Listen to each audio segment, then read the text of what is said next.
अस्सलातु वस्सलामु अलैका या रसूल अल्लाह सल्लल्लाहु ताला अलैहि वसल्लम। जब माह रमज़ान की 15 तारीख आती है तो याद रखो ये तारीख जश्न यौम विलादत हज़रत इमाम हसन मुज्तबा की है। वो इमाम हसन मुज्तबा के जिसके लिए मेरे और आपके इमाम अहले सुन्नत कुछ यूँ इरशाद फरमाते हैं, हसन मुज्तबा सैयदुल अस्खिया राकिबे दोशे इज़्ज़त पे लाखों सलाम। तेरी नस्ल पाक में है बच्चा बच्चा नूर का, तू है ऐने नूर तेरा सब घराना नूर का। क्या बात रजा उस चमनिस्ताने करम की, जहरा है कली जिसमें हुसैन और हसन फूल। ये इमाम हसन मुज्तबा रज़ी अल्लाह ताला अन यूँ तो बेशुमार फ़ज़ाइल व मनाकिब के हामिल हैं। उनके भला फ़ज़ाइल व मनाकिब कौन बयान कर सकता है कि ये निस्बतें उनके लिए कम हैं कि वो इमाम रसूल अकरम इमामुल अंबिया के बड़े नवासे हैं, वो इमाम हुसैन करबला के बड़े भाई हैं, वो अली व फातिमा के बड़े साहबजादे हैं। ये वो निस्बतें हैं कि जिन निस्बतों पर आज दुनिया रश किया करती है। इमाम हसनैन करीमैन का वो ज़माने हैं, उनके वाक़यात को अगर पढ़ें, उनकी सीरत तैयबा को पढ़ें तो अंदाज़ा होता है कि भला इनकी रिफ़तों अज़मतों के तराने कौन गा सकता है, कौन इनके अज़मतों के अंदाजे लगा सकता है। अज़ीज़ान मिल्लत वक़ार, जब एक मरतबा हज़रत मौला अली कर्रमल्लाहुल वजहुल करीम एक मरतबा किसी ग़ज़बे के तहत घर से बाहर निकले हैं। हसनैन करीमैन के बचपन का ज़माना है। इमाम हुसैन रज़ी अल्लाह ताला अन बच्चों के साथ खेलते खेलते कहीं दूर निकल गए और फिर अपने घर का रास्ता भूल गए, अपने घर वापस ना आ सके, दूर निकल गए। एक यहूदी स्वाले बिन वर्का उधर से गुजरा, उसने देखा तन्हा बच्चा है, बड़ा खूबसूरत बच्चा है, क्यों ना इसे अपने घर के अंदर छुपा लिया जाए। न जाने किसका बच्चा है, हो सकता है ये अपने घर का रास्ता भटक गया है, अपने घर का रास्ता भूल गया है। अजीज़ान मिल्लत इस्लाम, उस स्वाले बिन वर्कान यहूदी ने अपने घर के अंदर इमाम हुसैन को छुपा लिया, बिठा लिया। जब हजरत फातिमा देखती हैं कि असर का वक्त आ चुका है, मेरा बच्चा हुसैन अभी तक घर वापस नहीं आया, अली भी घर पर मौजूद नहीं है, कि उनको मैं भेज दूं कि जाओ बेटे को तलाश करके लाओ। इमाम हसन की उम्र उस वक्त तकरीबन 7 साल की है। तो इमाम हसन से कहती है, बेटा जाओ अपने भाई हुसैन को तलाश करो, देखो वो कहीं गुम तो नहीं हो गए, देखो वो रास्ता तो नहीं भूल गए। अजीज़ान मिल्लत इस्लामिया, 7 साल की उम्र में इमाम हसन अपने भाई इमाम हुसैन को तलाश कर रहे हैं। तलाश करते करते जब आपने हर जगह तलाश किया, ना मिल सके, तो आपने एक हिरनी का बच्चा देखा जो गुजर रहा था। तो आपने यूं ही पूछते हैं, ऐ हिरन का बच्चा, कि तू मेरे भाई हुसैन को जानती है, कि तू जानती है मेरा भाई हुसैन कहाँ है।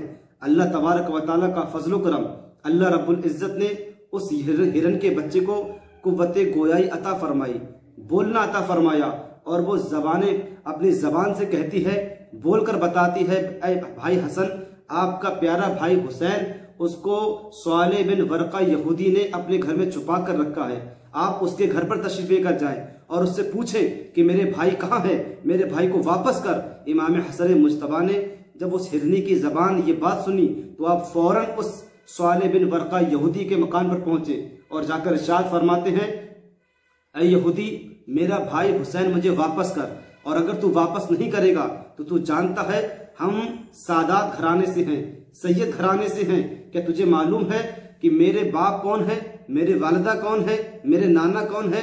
मेरे नाना वो हैं कि अगर जिसने अपने लबहाय मुबारक तेरे लिए बद्दुआ के लिए कर्ज उठा दिए और हिला दिए तो यकीन कर पूरी यहूदी कौम तबाह बर्बाद हो जाएगी।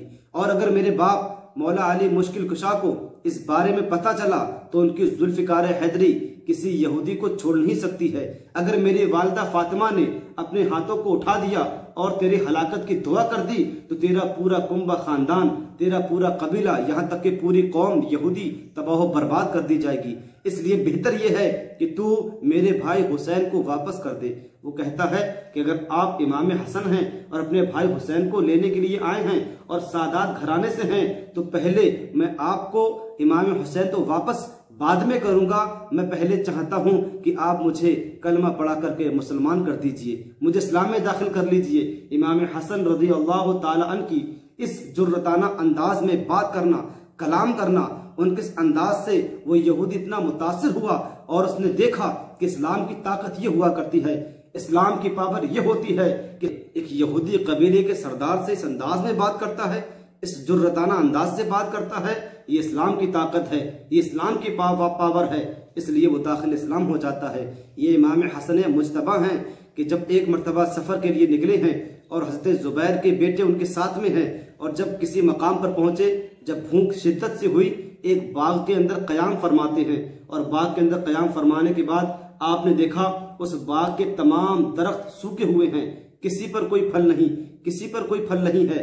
हजरत जुबैर के बेटे कहते हैं कितना अच्छा होता, काश के इन दरख्तों पर खजूर होती और हम उन खजूरों को खाकर अपनी भूख को खत्म कर देते, अपनी भूख मिटा सकते थे, हम शिकम शेर हो सकते थे। इमाम हसन मुज्तबा इरशाद फरमाते हैं, ऐ इब्ने जुबैर, क्या तुम्हें भूख का एहसास है?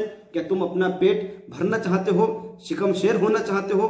अर्ज करते हैं, जी हुजूर, मुझे भूख की शिद्दत है। इमाम हसन मुज्तबा रदी अल्लाह ताला अन्हु अपने हाथों को उठाते हैं, अल्लाह की बारगाह में न जाने क्या कलिमात पढ़ते हैं, न जाने क्या कलिमात कहते हैं, क्या दुआ करते हैं। इब्ने जुबैर फरमाते हैं कि हमें वो दुआ समझ ना आई कि आपने क्या कहा, लेकिन यकायक देखते हैं कि उस बागात का एक दरख्त, उस बाग का एक दरख्त अचानक से हरा भरा हो जाता है, उस पर फल भी आ जाते हैं, खजूरें भी आ जाती हैं और यकायक वो खजूरें पक भी जाती हैं और हमने उन खजूरों को खा करके अपनी भूख खत्म की। ये इमाम हसन मुज्तबा रज़ी अल्लाह ताला अन्हु हैं कि जो अपने हाथों को अल्लाह की बारगाह में उठा दे तो अल्लाह तबारक व तआला कभी उनकी दुआओं को रद्द नहीं किया करता है। ये इमाम हसन मुज्तबा, चाहे शान हसन मुज्तबा हो, शान हुसैन करबला हो, शान अहले बैत हो, आज हम पर लोग इल्जाम लगाते हैं कि अहले सुन्नत वल जमात के लोग शान अहले बैत बयान नहीं करते। अरे हम यूं कहते हैं कि हम शान अहले बैत को यूं बयान करते हैं कि जिस तरीके से तुम भी बयान नहीं कर सकते। शान अहले बैत हमसे बेहतर कौन बयान कर सकता है? शान अहले बैत हमसे बेहतर कौन कह सकता है? और मोहब्बत अहले बैत हमसे बेहतर कौन कर सकता है? जो लोग मोहब्बत अहले बैत का दावा पकड़ते हैं और मोहब्बत अहले बैत की आड़ में और उस पर्दे के अंदर दूसरे सहाबा को बुरा कहते हैं और दूसरे सहाबा पर इल्जाम तराशी करते हैं, लानत है तुम्हारी ऐसी मोहब्बतों पर, लानत है तुम्हारे ऐसे ईमान पर। अहले सुन्नत एक तरफ अपने एक दिल के एक हिस्से में मोहब्बत अहले बैत रखते हैं और दिल के दूसरे हिस्से के अंदर मोहब्बत सहाबा रखते हैं। न हम अहले बैत को छोड़ सकते हैं, न हम सहाबा को छोड़ सकते हैं। रसूल अकरम के दोनों जमात ही, दोनों गिरोह ही निस्बत याफ्ता हैं। सहाबा को भी अगर कोई इज्जतें हैं, रिफतें हैं, बुलंदियां हैं तो रसूल अकरम की बिना पर हैं, और अहले बैत की अगर कोई इज्जतें, रिफतें, बुलंदियां हैं तो रसूल अकरम की निस्बत की बिना पर हैं। तो रसूल अकरम को जिससे निस्बत है हम उस किसी चीज को छोड़ नहीं सकते। हमारे दिल के एक गोशे के अंदर सहाबा बसते हैं और दिल के दूसरे गोशे के अंदर अहले बैत बसते हैं। न हम अहले बैत को छोड़ सकते हैं, न सहाबा को छोड़ सकते हैं। यही अकीदा हम अहले सुन्नत वल जमात का है।